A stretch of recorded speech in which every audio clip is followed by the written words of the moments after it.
I started out as an interventional cardiologist and found my way to functional medicine. And my goal is to connect the two.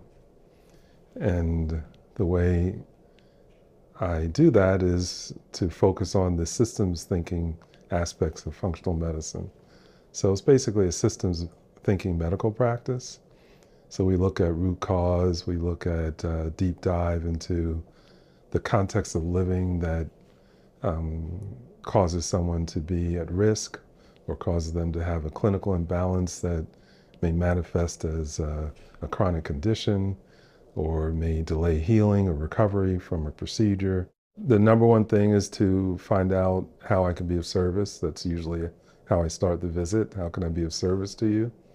And then exploring what their current concerns are. What's the most pressing thing that they are um, thinking about? Then I put that into a context. We call that context the medical timeline. And that starts from even before they were born all the way to their present condition.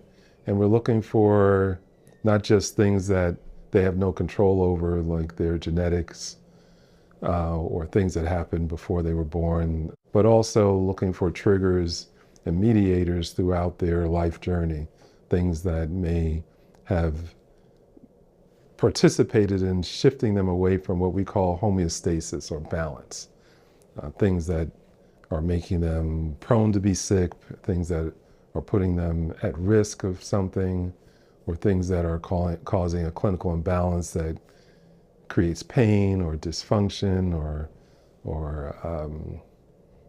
chronic condition. So the way that we kind of strategize that is to get that medical timeline.